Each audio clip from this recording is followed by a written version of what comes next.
Hello there, my name is Gary Sims and this is Gary Explains. Now Arm has just announced a whole bunch of new CPUs and a new GPU, and in this video I want to take a detailed look at the new CPUs.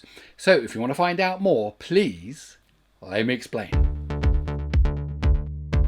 Okay, so as I mentioned, we're going to be looking at the Cortex-X4, the Cortex-A720 and the Cortex-A520. So that's the high performance core, the workload cores and the power efficiency cores, following a similar pattern that we've seen for the last few years.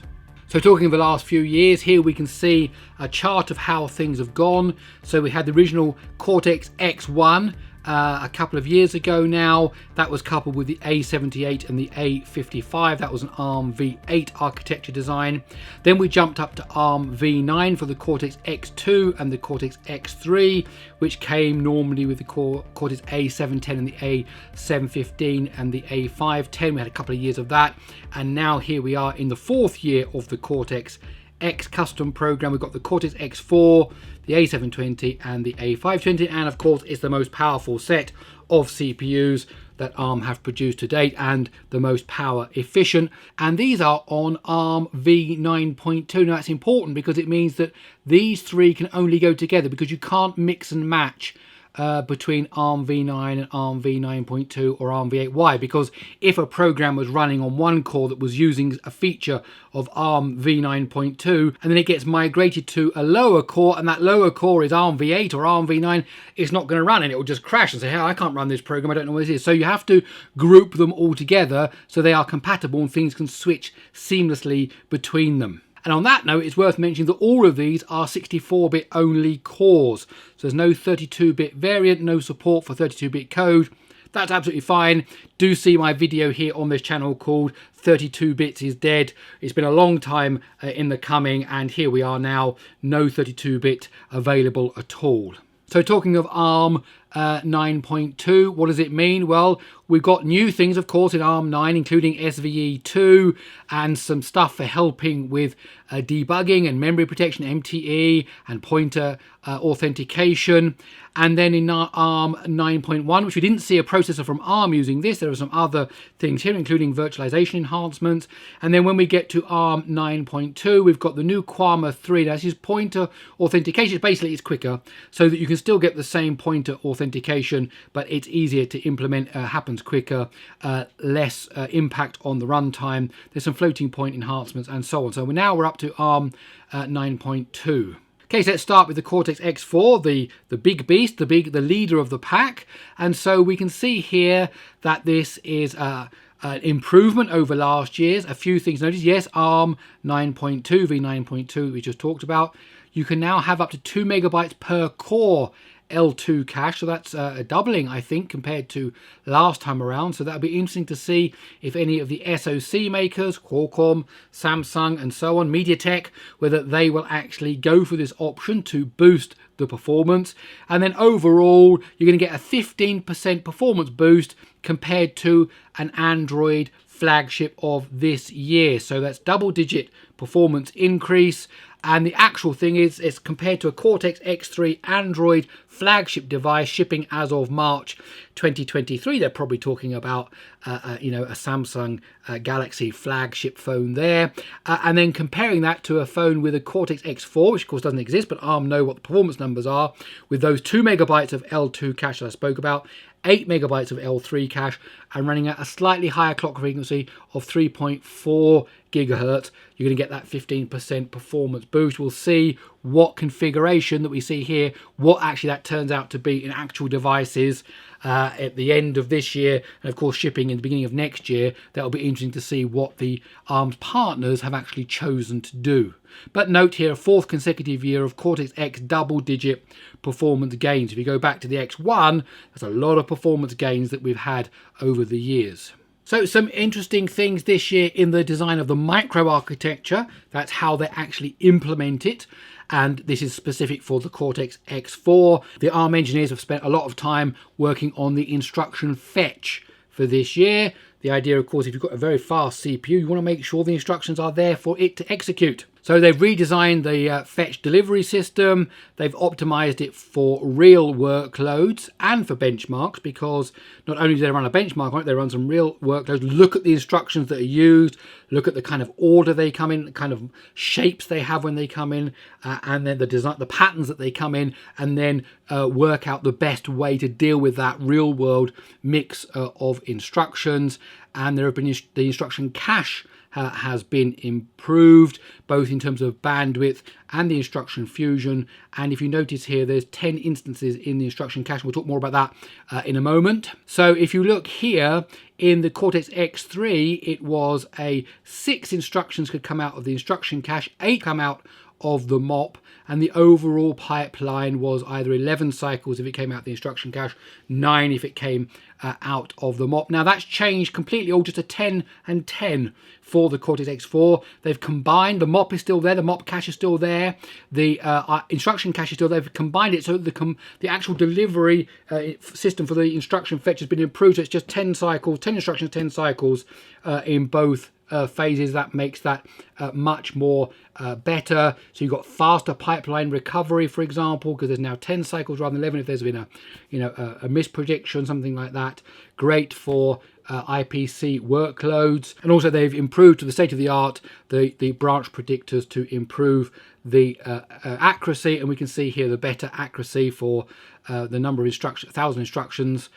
Miss front-end stall, that means when it doesn't get the branch right, much better in the X4 here in these early stages here.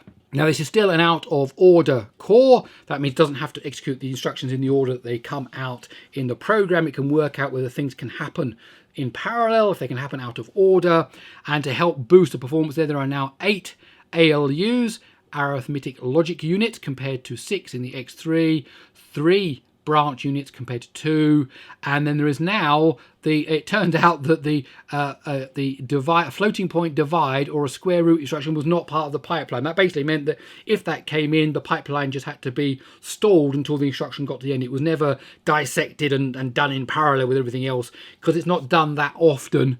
In the X4 it is now. It is pipeline, so that improves the performance in that use case where they are using that. And the out of order window size, that's how far it can look ahead, has gone up from 320 by 2. That means it was storing 2 lots of instructions per entry, so it's really 640, up to 384 times 2, so much bigger, which means it can look ahead more instructions and add in more instruction level parallelism, therefore improving the overall performance. And at the back end, this is the part that executes the instructions and tidies it all away and says, yep, that one's done now. One thing to note here is that instead of just load, store, load, we've now got a load, store, load, store.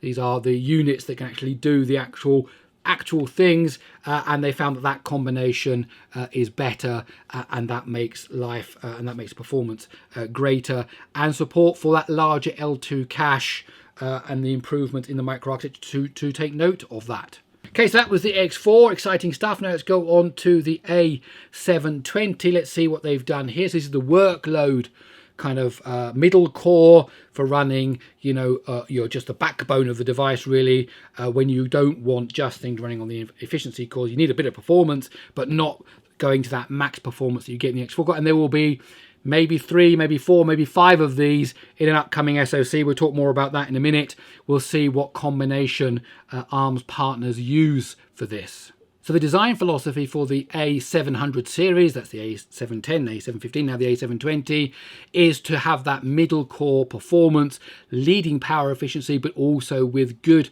performance using real workloads. And this graph is just interesting, it just shows us how it's progressed. This is the performance, so the further you go to the right, the more performance there is. So here was the A78, so look how we've gained in performance, and this is the amount of power that's been used. Okay, there was this power leap when we went up here, but still you've got greater performance for that, and actually we can see that we're still getting this performance across here and less power as we go across. So this is what we want, more towards the right and as low down as possible. So these are good generational increases every single year. And so what they're saying this year with the Arm A720 is there was maybe some Arm partners who, like the Cortex-A78, that was the latest and greatest in the Arm 8.2, and they're hesitant to move over to the new Armv9 cores because they're bigger chips and that costs them more money. Well, Arm, what they've done here for the A720, you can configure the A720 to have exactly the same area as the A78.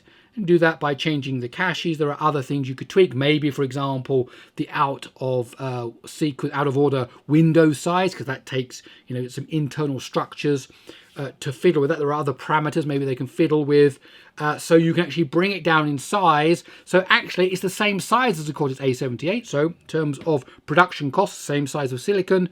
So that's that means it's kind of a no-brainer to switch over, but you get 10% more performance even in this area optimized version. It's going to be 10% faster than the A78, so that's a good offering, not for flagship SoCs that we're going to see in the latest flagship devices, but for other markets. This could be a great example of how they can move over to Arm v9.2 and get a performance increase. And then, of course, if it's fully optimized, fully configured with all the big caches and everything else they can do, you're going to get even more performance than that. So the primary focus is efficiency improvement this time round. The pipeline's gone down to 11 cycles compared to 12 in the Cortex-A720, and again improvements to the twice taken branch prediction. That means a branch that jumps to an address that's doing another branch. That's hard to track. And so you in your branch prediction, so you've jumped and you've got that prediction right, you've landed somewhere in the code, that's then doing a branch. Can you make sure the right code is already coming down the pipeline so that you can execute immediately the next set of instructions, improvements there in the A720. And as it was with the Cortex-X4, you've got this floating point divide and floating point square root are now part of the pipeline, and they've got other improvements here with floating point and other improvement in terms of the internal queues and execution units that are inside of the Cortex-A720. And also some improvements to the memory system. So 9 cycle latency to access the L2 down from 10. So that's 1 cycle saved every time you have to access the cache, which of course is going to be a lot. That just improves performance along with all these other improvements. An interesting one here, the L2 spatial prefetch engine. That was something that appeared in earlier designs and has now made its way in the Cortex-X, and that's now made its way into the A720. It basically helps how it populates the L2 cache to make sure the right things are there, so you don't have to wait to go out to main memory, which is even slower. It's great when there's a hit in the caches because they get through quicker to the execution unit, to the CPU, and it can actually run those instructions quicker. Okay, and finally the last of the three, but not the least in any way whatsoever, because when your phone is switched off, it's in your pocket, but yet you're still getting emails in, you're still getting notifications. The Cortex, the efficiency core, the A520 in this case, that's the one that does all that work. So you want that to be efficient and yet with good performance, so you can all that stuff happens. So an overview, if you remember, the A510, the A515 used this merged core design. So basically each core has its own execution, its own CPU, but there are some stuff that's shared. So the Neon stuff, so floating point, SVE2, and the single instruction multi-data engines, some of the crypto stuff is all shared. Why? Because that stuff's not used all the time, and when it is used, the chances of both CPU cores using it actually at the same time is pretty rare, and if they do, well, there just has to be a bit of a wait, but the other core can carry on doing all the normal stuff it does, load stores and integers and all that kind of stuff, and it just so happens that if these two things, they have to share this bit of the execution here, but that's great for area efficiency. As I said, doesn't really happen that often. And also the thing to note is this is ARch64, as I said earlier, no 32-bit version or a version that includes ARch32 inside of it that we've had with previous ones. And notice here 0K, that's an interesting one. I thought you could actually have a 0K L2 cache. That would be a very, very tiny Cortex-A520 core, and with the performance wouldn't be stellar, but it's possible if you really are in a very, very sensitive area sensitivity domain and you want to do that. That's possible. They give you the options. Arm gives its partners the options. And so looking at some of the internals, they've removed the third ALU that was present in the A510. That saves power, and you may think that that's kind of counterintuitive. You think, well, if you're removing some part of the execution units, then you're going to reduce the performance. And that is true, except for because of the other savings they were able to make, they were able to overtake the previous performance figures without this third ALU, and it saved power. So of course that's the great thing, saves power in issue logic, forwarding results, and so on. So they actually got a better overall performance and improved the efficiency at the same time. And so here we can start see this is a really good graph. Here's the A510. So again, power up this axis, performance up this side. So the A520, greater performance. So you get 8% greater performance, or at the same level of performance as the A510, you're using 22% less power. So that's really, really good. So actually, you know, if they stuck those in the latest flagship devices, ran them at the same clock frequency, let's say, they didn't try to do anything else, they could get the same power, same performance, but we're going to have much less power. So good set of good improvements here. As we saw with the other CPUs, always want that better, less power, more performance. And finally, it's worth mentioning the dynamic shared unit. This is the thing that stitches all of these CPU cores together. You've got an X4 core, or, you know, like with the Tensor from Google, they've got 2 X cores in there. So, you know, there's the ability to add in multiple X cores. And you've got the A720, you've got the A520s, there's the L3 cache, there's all this stuff stuck together. So that's all stitched together using the dynamic shared unit, the DSU. It's called. Couple of things to mention about this year's new DSU. It can scale up to 14 cores in one cluster, and we'll look about that in a moment. And it supports up to 32 megabytes of L3 cache. So wouldn't it be nice if we saw somebody, you know, one of the OEMs actually going out and really maxing out those L3 caches? It's there, the ability is there. And also, of course, it supports the latest Armv9 architectural support. So these are all Armv9.2 cores that are connected together via the DSU. And shows here that when you're running these cores with the DSU, these are the power savings we've seen compared to last year's, and that's including the DSU, which overall the logic inside of the DSU is giving itself an 18% power improvement. Here again we can see all of those cores in the DSU, 15% from the X4, 20% power efficiency from the A720, 22% power efficiency from the A520. So what does that mean? Well, you get that faster app launch, faster single-threaded performance, more fluid UI responses, sustained performance in the middle cores there, and of course longer battery life for untethered creativity. And if you look at the overall graph here of how the X4 and the 720 compare to last year's, again, this just shows you the performance. So you start off running on the smaller cores, and this is a blow up, an expansion of that here. So it's better on the 520. And then as you ramp up the performance, you go through the middle cores. This is a nice graph here, bit of an overlap here when you come to the top end of the A700 cores and then into the X cores, and then the X cores take off and really give you that top end performance. So a nice graph there as your program switches from core to core to core, showing giving you that great performance if you need it, when you need it, but only if and when you need it.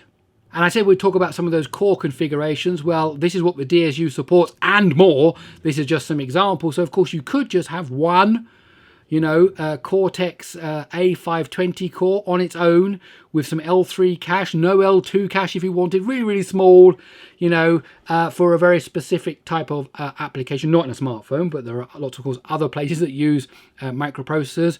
You could have 004, so just 4 of those A520 cores. That could be something we might even see in a single board computer, something like that. And then of course now we can start to have other variations, 2 A720 cores with 6 if we wanted, give you an octa-core definition. Another octa-core one, of course, the 4+4, the traditional one that we saw for many, many years. Now we can add in the X4 core, so a 1+3+4, or maybe a 1+5+2. I mean, there's lots and lots of ways this can be configured. We really have to see what the SoC makers can do, Qualcomm, Samsung, MediaTek, what they can do. And then of course you get into laptops, Chromebooks, look at that, you can have all these X4 cores, throw in a couple of A720 cores for a bit of efficiency, 10 plus 4 plus 0. You know, it really is up to the chip maker to work out how they're going to stitch all these things together. Okay, so in summary, what have we got? Third year running of Armv9 double-digit performance for the CPU, for the X4 this is, best power efficiency with the A720 and the A520, and overall now the whole core is Armv9.2, up to 14 cores if you ever wanted to, and 32 megabytes of L3 cache. So wouldn't it be nice to see something that does that? We'll wait and see what what Arm's partners have in store for us. But as I said, the possibilities are there. Okay, so there you have it, the new cores from Arm. So please do let me know in the comments below what you think about these CPU cores. We're going to see them announced probably in chips at the end of the year, maybe in some Chinese smartphones at the end of the year, and of course powering the flagships into next year. Will you get a flagship next year using one of these cores? Love to hear your thoughts. Okay, that's it. I'll see you in the next one.